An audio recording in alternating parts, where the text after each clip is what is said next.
তুমি যা ভাবছো ভুল ভাবছো, বিশ্বাস কর। শুধু তোমার মামু তো একা নয়, আমাকে পুতুলের মতো নাচিয়েছিল কে?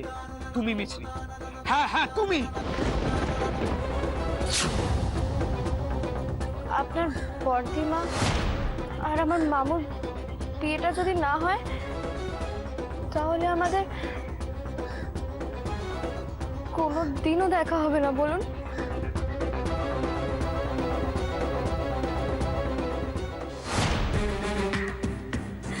না পুতুল, আমি কোনোদিনও তোমার সঙ্গে অভিনয় করিনি, কোনোদিনও না। সত্যি তোমাকে মন থেকে ভালোবেসেছিলাম, প্লিজ বিশ্বাস করো, প্লিজ। সেদিনকে তুমি যদি আমাকে জোর না করতে বর্দিমাকে এই বিয়েতে রাজি করানোর জন্য, তাহলে তোমার সাথে আমার বিয়েটা হতো না। সেই জন্য তুমি আমাকে ফোন করেছিলে না? মনে নেই?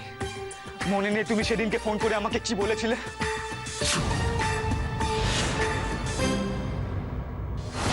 আমি ঘন্টা দুয়েক বাদে মামুকে নিয়ে ওই মন্দিরটায় যাচ্ছি। কোন মন্দির? আরে ওই যে রাধা গোবিন্দ মন্দিরটা আছে না? হ্যাঁ আমি মন্দিরটা চিনি। Good, very good. আপনি আপনার বর্দিমাকে নিয়ে আসতে পারবেন তো? না পুতুল,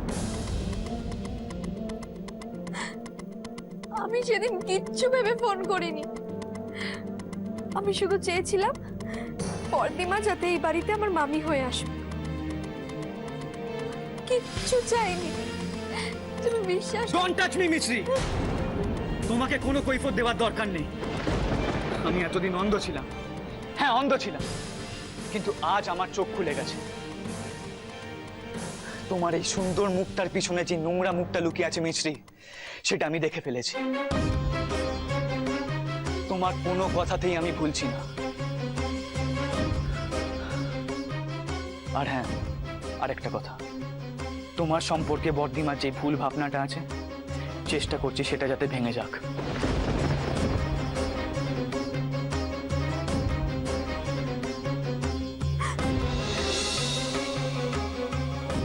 শোনো, এই বাড়িতে এই ঘরটা আমার একান্ত। তোমার প্রেজেন্স আমি কোনোভাবেই সহ্য করব না এই ঘরে। তোমাকে বর্দিমা এই বাড়িতে নিয়ে এসছে, তাই বর্দিমার থেকে জেনে নিও তুমি কোথায় থাকবে না থাকবে, কিন্তু এই ঘরে নয়। এই ঘরের আশেপাশে তোমাকে যাতে দেখতে না পাই।